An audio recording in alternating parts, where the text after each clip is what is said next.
magulang ay kailangan sa mga batang manonood. GMA News and Public Affairs. Walang kinikilingan, walang pinoprotektahan, walang kasinungalingan, serbisyong totoo lang.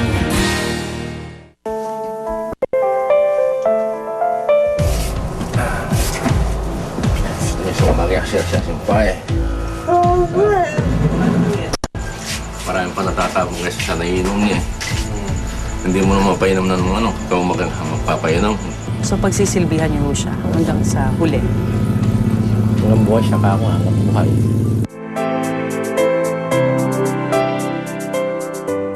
Ako po si Rhea Santos. Buksan natin ang ating mga puso at isipan sa mga personal na magbabahagi ng kanilang mga kwento ng tagumpay, kabiguan at pagkamulat. Dito lang sa Tunay na Buhay.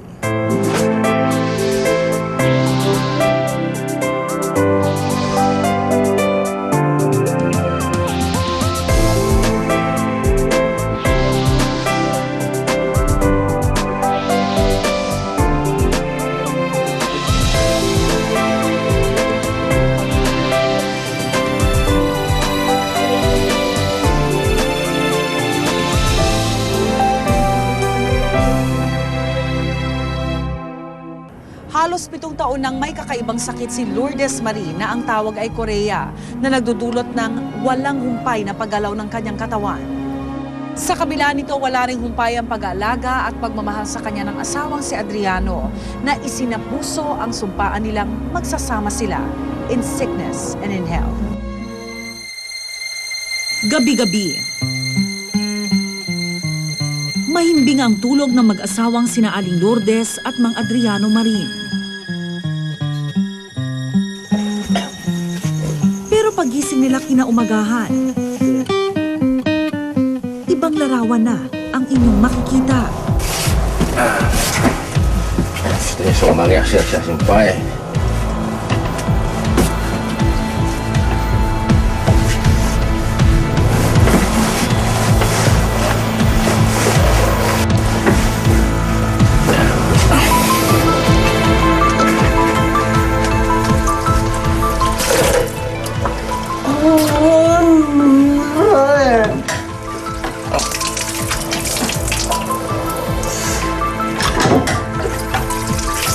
Araw-araw ganyan, ganito.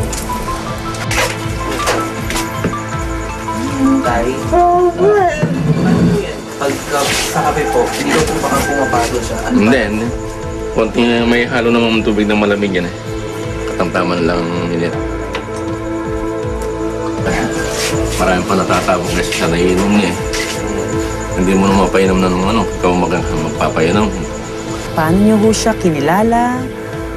Nagtatrabaho ko sa bayan, ang trabaho ko lang mabigat noon, kargador. Kargador sa palay, namimili kami ng palay. Tapos, minsan na isang araw, nagpasyal ko sa palengke na nakita ko siya. Sinubukan kong ligawan na yan. Nagusto naman ako eh.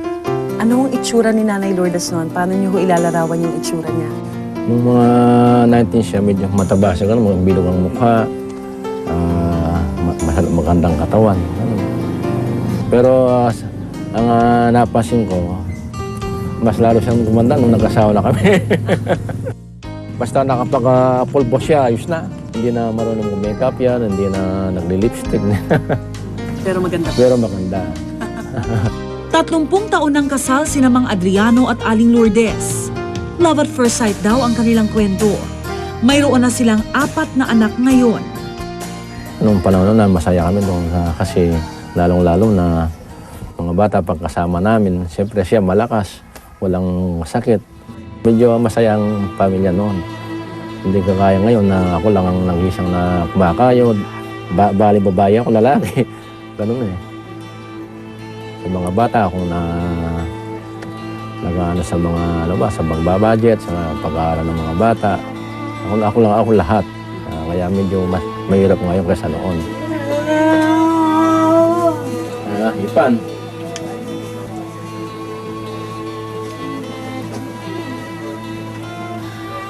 Tatay, alam niyo ba kung anong dinadamdam ni Nanay? Kung ano ho yung sakit niya? Pagka alam ko sa hindi masabi ko talaga sakit niya eh. Ang pagkakalam ko, sabi nila ng mga namala raw sa tatay nila eh. Tatay nila kasi ganyan eh. Pero hindi ko alam ang pangalan eh. Noong 2002 nang kakitaan ng ilang sintomas si Aling Lourdes. Di niya makontrol at mapigilan ang labis na paggalaw ng kanyang katawan. Nawala rin ang kanyang boses at hindi na rin siya makapaglakad. Wala siyang magawa ng sarili mula pagbangon, pagkain, pagtayo. Lahat kailangang alalayan. Tatay Adriano? Hi, Tatay. Good afternoon ho. Mang Adriano at si Aling Lourdes. Ay, gutom na si Nanay.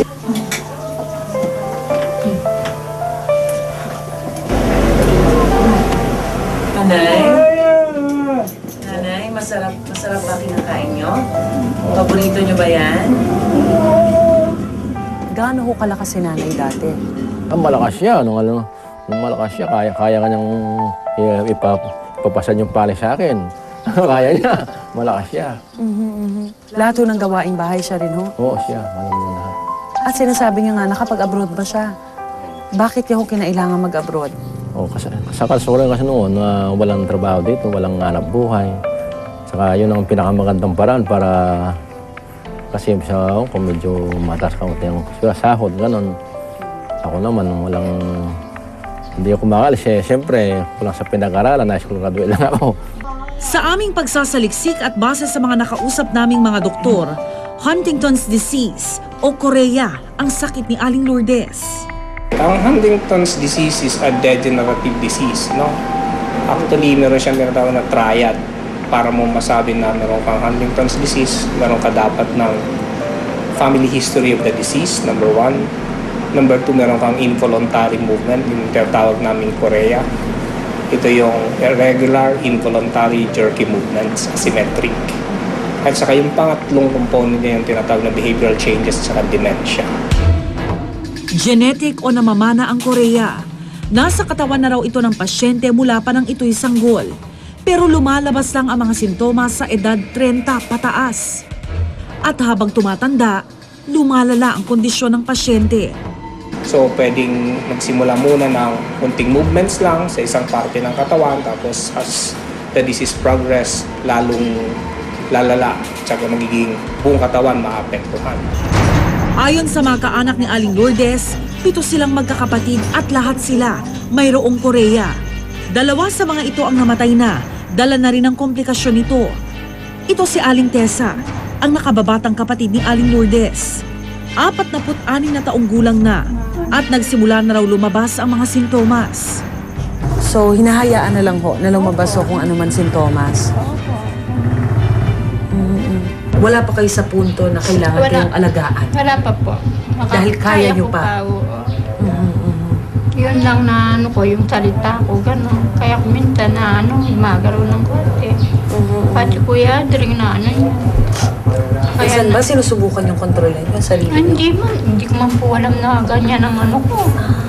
Hindi nyo ho napapansin na magalaw ko kayo? Na nag-uumpisa kayong gumalaw? Hindi man.